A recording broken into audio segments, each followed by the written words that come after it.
My name is Coach John Price, and I'm here at Next Level Fitness in Westerville, Ohio. Welcome to my channel. So today I'm going to teach you the fastest punch in your straight punch arsenal. No, this is not a jab video. It's a cross video. So yes, the jab is easier to land. You have more success with it, but that's because it's the punch that's closest to your opponent. It's also the punch with the least amount of tells. Whereas your backhand, your cross, has one major unavoidable tell. That's a full body turn, right? So, but the technique that goes behind this cross is such that it should be the fastest punch in your straight punch arsenal. So let's get to it. Most beginner and novice fighters alike, they think of boxing from the waist up opposed to the waist down. They ignore the hips and the feet. So when they want to get length, they'll lean towards their opponent opposed to using their feet to get there.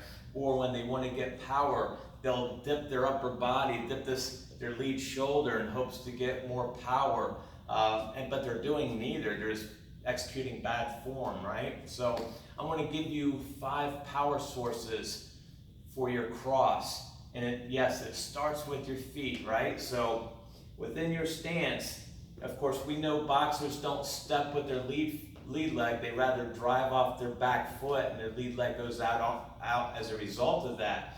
So first and foremost, it starts from this drive.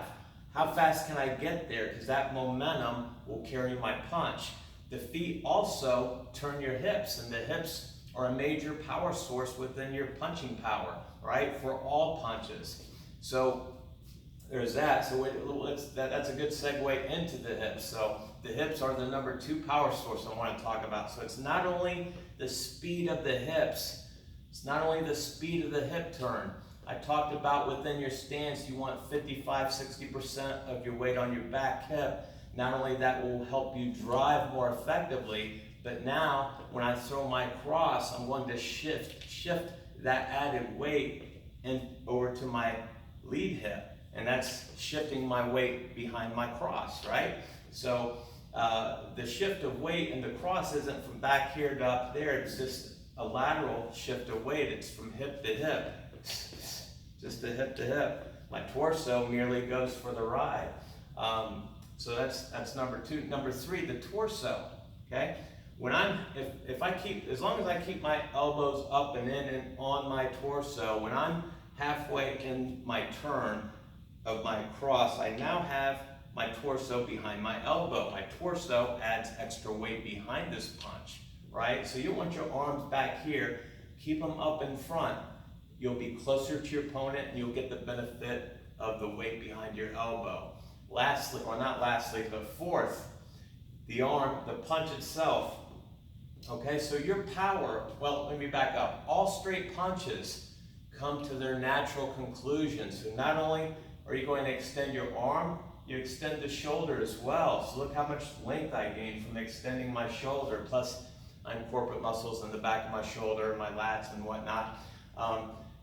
You want your arms tucked in, right? Your elbow is going to be tucked in. Like I said, elbow is on your torso. But this arm your power is at the end of your punch.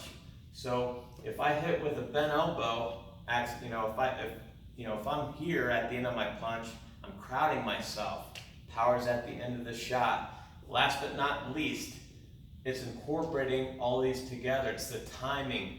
The timing is the most important part of all of this. So when my lead leg lands, based off the drive, right? I drive, my lead leg lands, I'm at the end of my punch.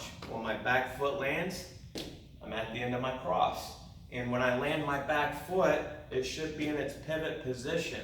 So you want to pick it up, stick it, okay? And when I mean stick it, sometimes I see people and they like overturn that heel and it looks real loose. So you want to bring it up and stick it. So when my back foot lands, and then my punch, okay, it's a full body turn. So what you can do with all this is, number 1, you can practice just a cross. So I'll do a little bit of this. So here we go. And I want to bring this punch back as fast as I threw it, right?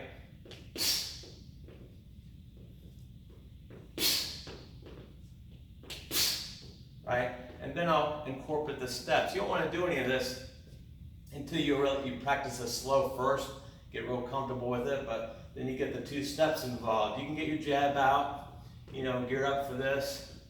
Here we go. Anytime you're thinking about what to do in the ring, just get the jab out. Get that jab out. See how fast you can take these 2 steps? The floor is a little slippery here, but, right? Just practice those things. If you have any questions, leave them in comments. Otherwise, you can come on and see me personally at Next Level Fitness in Westerville, Ohio. Practice these techniques, hip turn, practice it all. Let me know how you're doing in comments if this helps you. Other than that, keep your hands up. Thanks for watching.